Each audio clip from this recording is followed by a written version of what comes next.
La différence. Il y a des différences. Il y a des différences.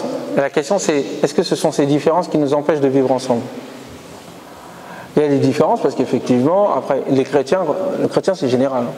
Comme nous les musulmans aussi, c'est général. Donc, comme le Coran le dit, c'est bien, les Soussawa, il dit ça après avoir parlé des chrétiens en disant ils ont fait ça, ils ont fait ça, ils ont fait ça, ils ont fait ça, ils ont fait ça. Les gens du livre, après, ils disent quand même, attends, les Soussawa, ils ne sont pas tous pareils. Parmi les gens du livre, il y a ça, ça, ça, ça, ça, ça. Donc, comme nous. Donc, les différences, effectivement, premièrement, quand on discute avec des chrétiens, c'est sur la question de Jésus. C'est la différence première. Ils croient en Dieu, on croit en Dieu, ils croient au jugement de rien, on croit au jugement de rien. Mais bon, l'affaire de Jésus, c'est un point d'achoppement. Nous, on dit que Jésus n'est qu'un prophète, élevé, l'un des plus proches de Dieu, oui. Il est né miraculeusement, oui. Sa mère est une femme sainte, oui, on le comprend, mais il ne peut pas être le fils de Dieu. Et il ne peut pas être Dieu. Et il n'y a pas de Trinité. Donc ça, c'est le point d'achoppement entre nous et les chrétiens. On dit non, on n'est pas d'accord là-dessus. Ça, c'est au niveau de la vision. Donc, est-ce que c'est ces différences-là qui nous empêchent de vivre ensemble? Non. Parce que, comme je l'ai dit, le prophète sallam, par exemple, a laissé des chrétiens prier dans sa propre mosquée. Alors qu'il était en discussion avec eux, il débattait. Le monde musulman, jusqu'à présent, connaît, après selon les degrés, mais elle connaît des présences de populations chrétiennes ou juives depuis des siècles. Et ils sont présents, en dehors de cas de conflits majeurs qui souvent touchent les musulmans d'abord avant de toucher les juifs et les chrétiens, ça vit en paix. Donc c'est pas ça qui nous empêche au fait de vivre ensemble. Ce qui nous empêche de vivre ensemble, c'est autre chose. C'est le poison de l'envie de dominer. La domination. Dès lors qu'on veut dominer quelqu'un, après on prend tous les prétextes pour le tuer, pour le dominer, on fait le djihad parce que c'est pas des musulmans, il faut les convertir. En réalité, c'est juste tu veux les réduire à l'esclavage et prendre leurs biens et leurs femmes et compagnie. C'est juste ça. Après, on utilise l'islam. Donc, ce qui nous empêche, au fait, c'est la domination. La domination à la fois intellectuelle et la domination politique. Et l'un va avec l'autre. Et d'ailleurs, quand vous lisez la sourate Ali Imran, il explique ça très bien. Quand il dit هو الذي أنزل عليك الكتاب فيه آيات محكمات هن أم الكتاب وأخر متشابهات فأما الذين في قلوبهم زيغ فيتبعون ما تشابه منه ابتغاء الفتنة وابتغاء تأويله. Ceux qui ont le cœur dévié, ils suivent dans les signes, dans le livre ou ailleurs, ils suivent ce qui est équivoque. Ce n'est pas les passages du Coran qui sont équivoques, c'est sa compréhension. Donc il veut réduire le Coran à la compréhension que lui il a. Ta'wil veut dire le fait de dire le sens dernier, c'est ça. Au-delà de ça, il n'y a rien. C'est ça ta'wil. Donc je dis le sens premier. Et qu'est-ce qu'il dit? Ibtira al-fitna. Avec pour objectif de l'oppression, de la dissension, de la tyrannie politique. Wabtira ta'wilihi. Et l'envie de dire le dernier mot sur le Coran, ou le dernier mot sur les choses. Les deux vont ensemble. Parce que c'est l'envie de dominer politiquement qui va ordonner à l'intellectuel ou au spirituel, au clergé, d'avoir une interprétation qui fige le texte et qui dit que le texte c'est nous.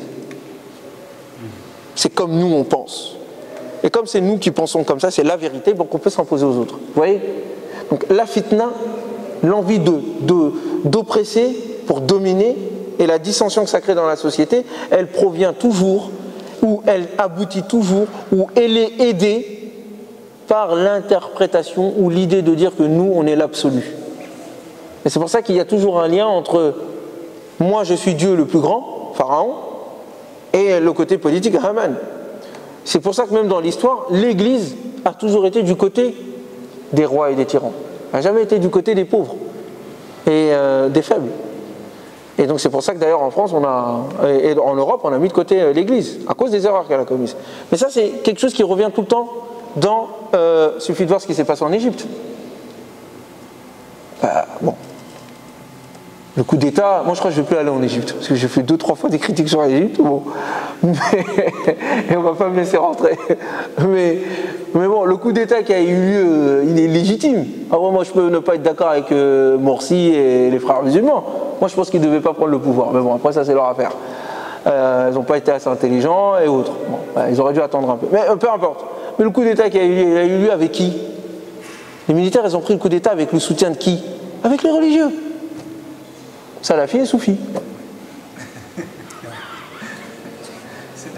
Ah, c'est bizarre, hein, parce que les salafis et les soufis, ils s'aiment pas. Hein. Ah, par contre, là, ils sont mis ensemble. Ah, comment ça se fait?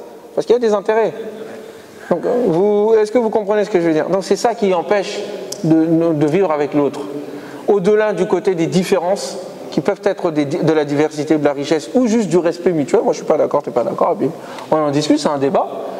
Ce qui empêche véritablement, c'est cette idée de domination et ce que cela inocule dans l'ensemble de la société comme racisme, comme intolérance. Vous voyez, quand on veut dominer les gens. À l'époque, il y avait la guerre entre Saddam Hussein et l'Iran.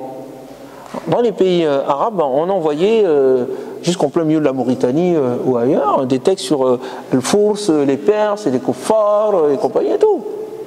Hein, on disait quoi? Les Arabes contre les Perses, parce qu'il y a un antagonisme ancien entre les Perses et les Arabes.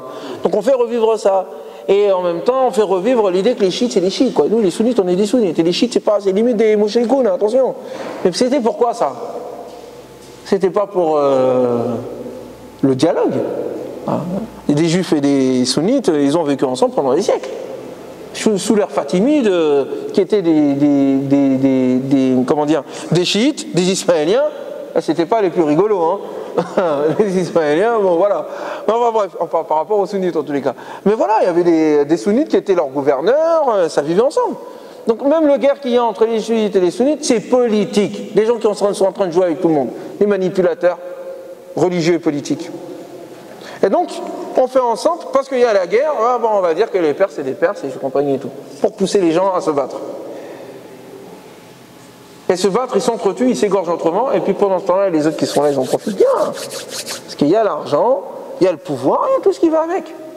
Donc c'est ça qui empêche aujourd'hui, de tout temps, qui empêche les religions de vivre ensemble. Normalement, juifs, chrétiens, musulmans, c'est la même religion. Je fais exprès de dire le mot, hein. C'est la même religion. Entre nous, les juifs et les chrétiens, c'est comme entre sunnites et chiites. Ce sont des divergences et des différences. Et donc il faut dialoguer, c'est ce que le Coran nous demande de faire. Il y a des bons parmi eux comme il y a des bons chez nous. Il y a des mauvais parmi eux comme il y a des mauvais parmi eux. Mais il y a le critère, il y a la révélation. Et donc on débat. Normalement c'est ça. Walakin, comme il le dit si bien, fartalaf al-ahzab. Les groupes se sont divisés. Ils se sont divisés. Bargam bainahum, par simple animosité les uns contre les autres. Vous comprenez ce que je veux dire?